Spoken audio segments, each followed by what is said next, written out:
तो वेलकम आप सभी के अपने चैनल हाई लेवल पे फिर से स्वागत है। Very very most important video आपके लिए होने वाली है। इस वीडियो में देखिए, आपको मरते दम तक नहीं भूलेंगे किरचॉफ के नियम और विद्युत परिपथ से सारे प्रश्न आपको इसमें बताएंगे।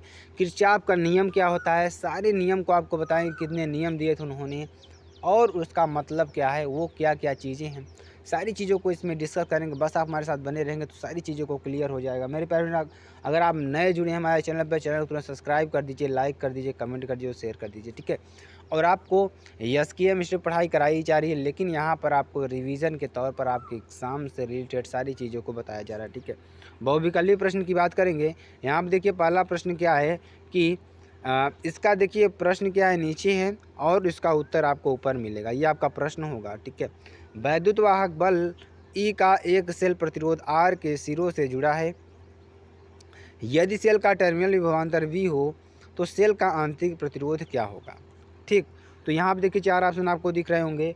2 into E minus V upon R, 2 into E minus V R upon V, या E minus V R upon V, या E minus V R upon 2 V. तो यहाँ पे आंसर क्या हो जाएगा, आंसर आपका हो जाएगा E minus V into R upon V, ठीक है। चलिए अगला प्रश्न देखिए क्या है। एक प्राथमिक सेल का वैद्युत वाहक बल 2.4 वोल्ट है। एक प्राथमिक सेल का वैद्युत वाहक बल कितना है, 2.4 वोल्ट है, ठीक है। कितना है, 2.4 वोल्ट है।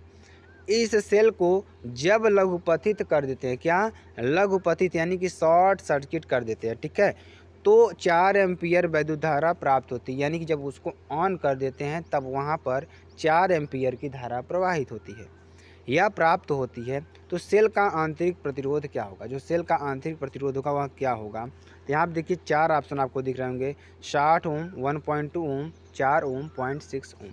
तो इसका आंसर क्या हो जाएगा, आंसर कैसे निकालेंगे, E is equal to V plus I into R, यानी कि small I into capital R plus small R, ठीक है।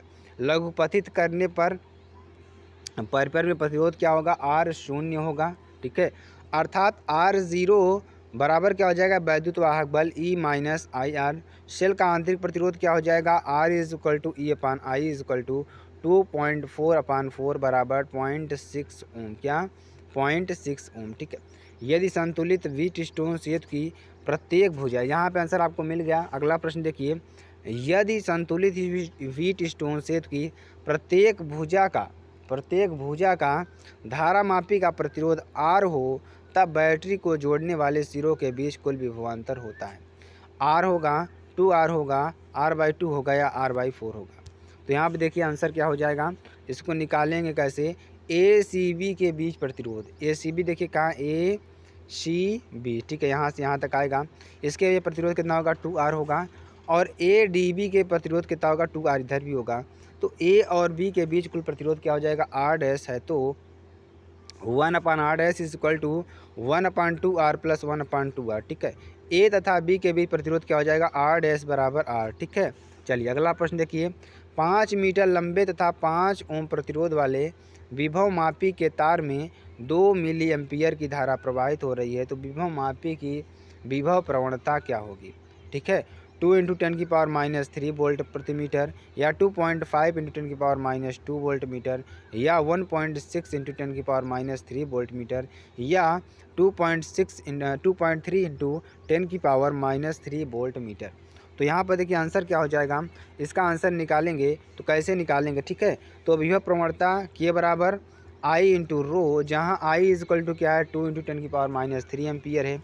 और तार की एकांक लंबाई का प्रतिरोध कितना है, 1 ओम प्रति मीटर है, ठीक है।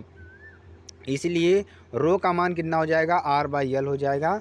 और के बराबर कितना हो जाएगा, 2 इंटू 10⁻³ बराबर क्या हो जाएगा, 2 इंटू 10⁻³ वोल्ट प्रति मीटर हो जाएगा, ठीक।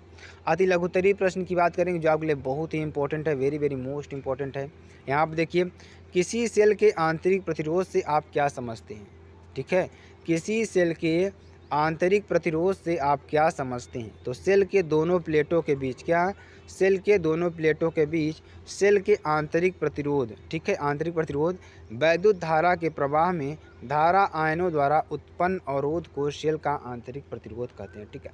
यानी सेल के अंदर जब आप धारा प्रवाहित करेंगे तो उसके अंदर जो अवरोध वो उत्पन्न करेंगे, यानी जो इलेक्ट्रॉन उसको अवरोध करेंगे, उत्पन्न करेंगे, इलेक्ट्रॉन के अवरोध करेंगे, प्रवाहित होने में उसे क्या कहेंगे, हम आंतरिक प्रतिरोध कहते हैं। ठीक है, देखिए एक सेल का वैद्युत वाहक बल 2 वोल्ट है। ठीक है, एक सेल का वैद्युत वाहक बल कितना है, 2 वोल्ट है। इस कथन से क्या तात्पर्य है? ठीक है, तो इसका अर्थ है कि सेल द्वारा दी गई ऊर्जा 2 वोल्ट है। कितना, 2 वोल्ट है। ठीक है, अगला प्रश्न देखिए, किरचॉफ का धारा नियम क्या कहता है? तो किसी वैद्युत परिपथ में, किसमें, किसी वैद्युत परिपथ में, किसी वैद्युत परिपथ में किसी भी संधि पर मिलने वाली धाराओं का बीजगणितीय योग क्या होगा, शून्य होगा। ठीक है, मान लीजिए जैसे हमारी एक धारा इधर से आ रही है, एक धारा इधर से आ रही है, एक धारा इधर से आ रही है, एक धारा इधर से आ रही है। ठीक है, तो इस पर जो हमारी धाराएं मिलेंगी, इसका जो बीजगणितीय योग क्या होगा, शून्य होगा। सिग्मा आई बराबर 0। ठीक है, व्हीट स्टोन सेतु की सर्वाधिक सुग्राही होने की शर्त क्या है? तो व्हीट स्टोन सेतु की सर्वाधिक सुग्राही होने की शर्त क्या है? तो व्हीट स्टोन सेतु की भुजाओं में लगे चारों प्रतिरोध जब एक ही कोट के होते हैं तो यह सर्वाधिक सुग्राही होता है। क्या होता है, सर्वाधिक सुग्राही होता है। ठीक है, अगला देखिए, व्हीट स्टोन सेतु के संतुलन सिद्धांत की शर्त को लिखिए। तो व्हीट स्टोन सेतु के संतुलन सिद्धांत की शर्त क्या है? तो व्हीट स्टोन सेतु की संतुलित अवस्था में भुजाओं के प्रतिरोधों में निम्न संबंध होता है, P/Q = R/S। ठीक है, चलिए आगे देखिए, अगला प्रश्न देखिए क्या है, विभव मापी द्वारा मापे गए सेल का वैद्युत वाहक बल यथार्थ क्यों होता है? तो विभव मापी द्वारा मापे गए सेल का वैद्युत वाहक बल यथार्थ क्यों होता है? क्योंकि विभव मापी से पाठ्यांक तब लिया जाता है जब परिपथ में परिणामी धारा शून्य होती है, अर्थात सेल खुले परिपथ में होता है तथा यह अनंत प्रतिरोध के आदर्श वोल्टमीटर के तुल्य होता है। ठीक है, चलिए अगला देखिए, AB विभवमापी का तार है, AB विभवमापी का तार है। यदि R का मान बढ़ता है तब संतुलन बिंदु J किस दिशा में खिसकेगा? ठीक है, चलिए यहाँ पे देखिए, R का मान बढ़ने पर, ठीक है, धारा का मान घटता है तथा विभव प्रवणता भी घटती है तथा संतुलन लंबाई बढ़ जाती है, अतः J, B की ओर विस्थापित हो जाता है, J B की ओर स्थापित हो जाता है। कुछ लघुत्तरीय प्रश्नों की बात करेंगे। यहाँ पे देखिए, सेल के वैद्युत वाहक बल से क्या तात्पर्य है? किसी वोल्टमीटर से सेल का वैद्युत वाहक बल यथार्थ क्यों नहीं मापा जा सकता? ठीक है, तो सेल का वैद्युत वाहक बल क्या होगा, खुले परिपथ में सेल के सिरों के मध्य विभवों का अंतर ही सेल का वैद्युत वाहक बल कहलाता है। ठीक है, देखिए यहाँ पे, यदि किसी परिपथ में Q आवेश प्रवाहित करने पर सेल को W जूल कार्य करना पड़े तो सेल का वैद्युत वाहक बल क्या होगा, E = W/Q बराबर होगा। ठीक है, देखिए इसका क्या होगा, इसका एसआई मात्रक जूल प्रति कूलाम या वोल्ट है। यदि W = 1, Q = 1 कूलाम हो तो E = 1 वोल्ट होगा, अर्थात यदि किसी परिपथ में 1 कूलाम आवेश प्रवाहित करने पर सेल द्वारा दी गई ऊर्जा 1 जूल हो तो सेल का वैद्युत वाहक बल 1 वोल्ट होगा। तो आपको ये परिभाषा याद कर लेनी है। ठीक है, अब देखिए, प्रत्येक विद्युत वाहक बल का प्रत्येक सेल का एक लाक्षणिक गुण होता है। वैद्युत वाहक बल के सही मापन के लिए प्रयुक्त यंत्र का प्रतिरोध अनंत होना चाहिए, परंतु वोल्टमीटर का प्रतिरोध अनंत नहीं होता, इसलिए वोल्टमीटर द्वारा वैद्युत वाहक बल का सही मापन नहीं किया जा सकता है। ठीक है, अगला देखिए, वैद्युत परिपथ संबंधी किरचॉफ के दोनों नियमों का उल्लेख कीजिए। तो वैद्युत परिपथ संबंधी किरचॉफ ने 2 नियम दिए थे। पहला नियम क्या था, संधि का नियम, या यहाँ पे देखिए, संधि पर मिलने वाली शाखाओं का बीजगणितीय योग क्या होगा, शून्य होगा। किसी वैद्युत परिपथ की किसी भी संधि पर मिलने वाली समस्त धाराओं का बीजगणितीय योग क्या होगा, शून्य होगा। सिग्मा आई बराबर 0। ठीक, यहाँ पे देखिए, आप देख सकते हैं, यानी कि जैसे मान लीजिए कोई संधि हमारी O है। ठीक है, ध्यान समझिएगा इसको। अगर यहाँ पर मान लीजिए करंट I1 आ रही है, करंट I3 आ रही है और I2 यहाँ से निकल रही है, तो अगर हम आने वाली करंट को प्लस और जाने वाली करंट को माइनस ले लें तो यहाँ पर अगर इसका बीजगणितीय योग निकालेंगे तो क्या होगा, शून्य के बराबर होगा। ठीक, चलिए यही चीज़ हमने प्रूफ किया है यहाँ पे, तो आप देख सकते हैं। ठीक है, देख सकते हैं, इसको अच्छी तरीके से सॉल्व भी कर सकते हैं। आगे देखिए, द्वितीय नियम की बात करेंगे, लूप का नियम। तो किसी परिपथ में प्रत्येक लूप या बंद पास में विभिन्न भागों में प्रवाहित होने वाली धाराओं एवं संगत प्रतिरोधों के गुणनफलों का बीजगणितीय योग के बराबर होता है। ठीक है, यहाँ पे देखिए, कहने का मतलब क्या हुआ कि इसमें जितना धारा बह रही है और जितना प्रतिरोध है, इसका जो गुणनफल है वो इसमें लगे समस्त वोल्टेज के क्या होगा, बराबर होगा। ठीक है, तो ये आपका हो जाएगा। लूप है, अभी देखिए ये निकालना होता है अच्छी तरीके से। ठीक है, ये आपको निकालना होता है, ठीक, लूप के द्वारा।